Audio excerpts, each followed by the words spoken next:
থরসব বিল্লাল ভাইকে অনেক শুভেচ্ছা জানাই। আর ইতিমধ্যে দর্শক আপনারা জানেন যে থরসব বিল্লাল ভাইয়ের তার আইডিটা ভ্যানিশ হয়ে গেছে। কোনো প্রতারক চক্র যে কোনো ভাবে তার আইডিটা ভ্যানিশ করে দিছে। তো আমরা ইতিমধ্যে জানতে পেরেছি তার আইডিটা, তিনি হচ্ছেন আমাদের থরসব বিল্লাল ভাই।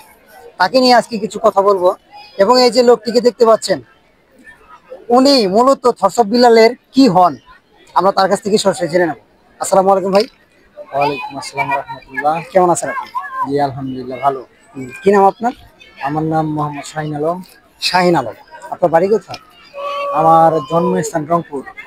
আর 6 বছর বয়সের পরে আমি বড় হয়েছি ময়মনসিংহ জামালপুর। ময়মনসিংহ জামালপুর। আসলেও আপনি কিছুক্ষণ আগে আমাদের বললেন যে আমাদের এখন জনপ্রিয় কন্টেন্ট ক্রিয়েটর থরসব বিল্লাল ভাই, যাকে আমরা অনেক সম্মানিত স্থানে রাখি, তাকে আমরা চিনি। তার সম্পর্কে আপনি বললেন যে উনি নাকি আপনার কোনো রিলেটিভ হয়, মানে আত্মীয় হয়। উনি আপনার কি হয় আসলে? আমার মূলত ফুফাতো ভাই আর কি। আপন ফুফাতো ভাই? জি।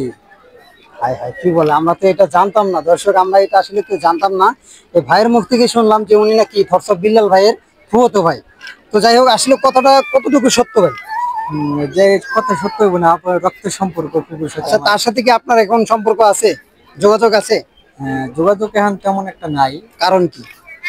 কারণ পারিবারিক অনেক সময় একটা ইস্যু থাকে। না, পারিবারিক যত ইস্যু থাক, যেহেতু আপনার রক্তের সম্পর্ক, আপনার ওনার আপন ফুফাতো ভাই হন আপনি, জি। তাহলে তো আপনার সাথে যোগাযোগ থাকার কথা। কি কথা, মানে যোগাযোগ বা যেরকম একটা রিলেটিভের সাথে যেরকম যোগাযোগ থাকার কথা, সেটা আপনার থাকার কথা, কিন্তু নাই কেন, সেই রিজনটা আমরা জানতে চাই এবং দর্শকে জানবো। না এত কিছু তো। এটা কি প্রাইভেট প্রাইভেট বিষয়? জি, এটা জি, জি। প্রচার করতে পারতেছেন না? না এটা বলা যায় না। আচ্ছা, যাই হোক, থরসব বিল্লাল ভাই, আপনি যদি আমার এই ভিডিওটা দেখে থাকেন, তাহলে অবশ্যই আপনি দয়া করে আমাকে একটা কমেন্টস করবেন যে উনি কি সত্যি আপনার কোনো রিলেটিভ বা আপনার আপন ফুফাতো ভাই কিনা। আসলে ভাইজান দাবি করছেন যে উনি আপনার মানে আপনার ফুফাতো ভাই উনি। যাই হোক, ওনার জীবন বৃত্তান্ত যদি কিছু দিতে পারতেন আপনি, ভালো হইতো, আমরা শুনতাম। মানে ওনার সম্পর্কে, ওনার জীবনযাপন কিভাবে হয়েছে, পরিবারে কে কয়েকজন আছে, এরকম কিছু। মানে আমি তো পরবর্তী থেকে থাকি রংপুরে, এত বিস্তারিত আমি পার্সোনাল সময় মানে মোট কথা হয়েছে আপনার জন্ম হয়েছে রংপুরে, জি আর ওর বাড়ি হয়েছে আমরা জানি জামালপুর, শেরপুরে। তো আপনার ফুফাতো মানে ওনার ফুফাতো ভাই আপনি? জি। হ্যাঁ। তো এখন হয়েছে ওনার সাথে আপনার কোনো যোগাযোগ নাই, না আপনি জাস্ট জানেন, মানে আপনি জানতে পারছেন আপনার গার্জিয়ানের কাছে যে উনি আপনার মামাতো ভাই হয়। জি জি জি জি। আচ্ছা, এইটাই তো। যাই হোক দর্শক, আসলে ভাইজানকে পেয়ে খুব ভালো লাগলো। আমার খুব ইচ্ছা ছিল যে কোনো এক সময় আমি থরসব বিল্লাল ভাইয়ের সাথে দেখা করব। আর যেহেতু এই ভাইজানকে পেয়ে গেলাম, আমি যদি কখনো সম্ভব হয় ভাইয়ের কাছে, এই ভাইকে সাথে নিয়ে যাবো ইনশাল্লাহ থরসব বিল্লাল ভাইয়ের কাছে। আর বিল্লাল ভাই, আপনার কাছে আমার একটা রিকোয়েস্ট, যদি আপনি আমার এই ভিডিওটা দেখে থাকেন, যেহেতু আপনার আপন ফুফাতো ভাই, তার সাথে একটু যোগাযোগ করার চেষ্টা করবেন। আসলে ভাই, আমরা মুসলমান ভাই ভাই সবার সাথে আমাদের সম্পর্কটা অটুট রাখা জরুরি।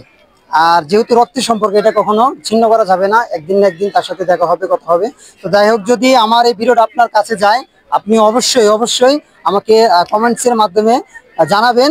আর এই ভাই হয়েছে মূলত আমার অনেক পরিচিত, আমরা একই জায়গায় থাকি, কিন্তু আমি জানতাম না যে উনি আপনার রিলেটিভ। পরে যখন আমি জানলাম, তারপরে ওনার সাথে কথা হলো, ওনার সাথে জাস্ট ভাবলাম যে একটা ভিডিও করে নিই। যাই হোক, মনের অন্তরস্থল থেকে আমি থরসব বিল্লাল ভাইকে অনেক শুভেচ্ছা জানাই। আর ইতিমধ্যে দর্শক আপনারা জানেন যে থরসব বিল্লাল ভাইয়ের তার আইডিটা ভ্যানিশ হয়ে গেছে। কোনো প্রতারক চক্র যে কোনো ভাবে তার আইডিটা ভ্যানিশ করে দিছে। তো আমরা ইতিমধ্যে জানতে পেরেছি তার আইডিটা ব্যাক পাবে, হয়তো কিছুদিন লেট হবে। যাই হোক, সবাই দর্শক যারা আছেন সবাই দোয়া করবেন বিল্লাল ভাইয়ের জন্য, বিল্লাল ভাইয়ের আইডিটা যেন ফিরে পায়। আসলে ভাই, মানুষের শখের কোনো জিনিস যদি হারিয়ে ফেলে, তার কাছে মানে এতটা কষ্ট লাগে সেটা বলে বোঝাতে পারবো না, যে হারায় সেই বুঝে। যাই হোক, থরসব বিল্লাল ভাইয়ের যত ফ্যান ফলোয়ার আছেন, তারা যদি ভিডিওটা দেখেন, অবশ্যই ভিডিওটা লাইক, কমেন্ট এবং শেয়ার করে দিবেন, যেন বিল্লাল ভাই দেখতে পারে, তার রিলেটিভ ভাইজানকে তাই যেন যোগাযোগ করতে পারে, কথা বলতে পারে। সবাই ভালো থাকবেন, সুস্থ থাকবেন। আল্লাহ হাফেজ।